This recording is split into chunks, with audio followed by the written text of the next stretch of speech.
ಗದಗ ಜಿಲ್ಲೆಯ ಶಿರಹಟ್ಟಿ ಪಟ್ಟಣದ ತಹಶೀಲ್ದಾರ್ ಕಚೇರಿಯಲ್ಲಿ ಗದಗ ಲೋಕಾಯುಕ್ತ ಕಚೇರಿಯ ಉಪ ಅಧೀಕ್ಷಕರಾದ ವಿಜಯಕುಮಾರ್ ಬಿರಾದಾರ್ ಇವರು ಕಳೆದ ಶುಕ್ರವಾರ ಸಾರ್ವಜನಿಕರಿಂದ ಅಹವಾಲು ಸ್ವೀಕರಿಸಿದರು. ಈ ಸಂದರ್ಭದಲ್ಲಿ ಶಿರಹಟ್ಟಿ ತಾಲೂಕಾ ಪಂಚಾಯಿತಿ ಕೆಡಿಪಿ ಸದಸ್ಯ ಫಕೀರೇಶ್ ನಡುವಿನಕೇರಿ ಇವರು ಶಿರಹಟ್ಟಿ ಹಾಗೂ ಲಕ್ಷ್ಮೇಶ್ವರ ತಾಲೂಕಾ ಪಂಚಾಯಿತಿಗೆ ಸಂಬಂಧಿಸಿದಂತೆ ಹಾಗೂ ಪಂಚಾಯತ್ ರಾಜ್ ಇಂಜಿನಿಯರಿಂಗ್ ಉಪ ವಿಭಾಗ ಶಿರಹಟ್ಟಿ ಕಚೇರಿಯಲ್ಲಿ ವಿವಿಧ ಕಾಮಗಾರಿಗಳಿಗೆ ಸಂಬಂಧಿಸಿದಂತೆ ಭ್ರಷ್ಟಾಚಾರ ನಡೆದಿದ್ದು ಈ ಬಗ್ಗೆ ಸಮಗ್ರ ತನಿಖೆ ಆಗಬೇಕು ಎಂದು ಆಗ್ರಹಿಸಿ ಲೋಕಾಯುಕ್ತ ಅಧಿಕಾರಿಗಳಿಗೆ ದೂರು ಸಲ್ಲಿಸಿದ್ದಾರೆ.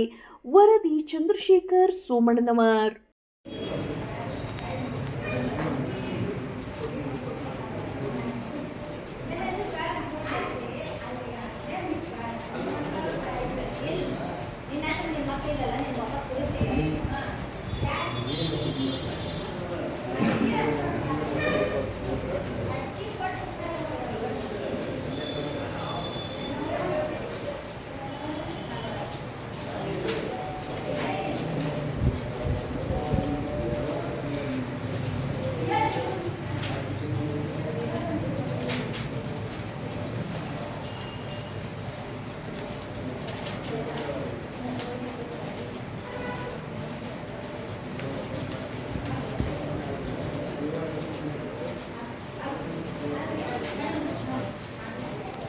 ಇದೊಂದು ಇದು ಕೊಡ್ರಿ ಫಾರಂ ನಂಬರ್ 1 ಕೊಡ್ರಿ ತುಂಬ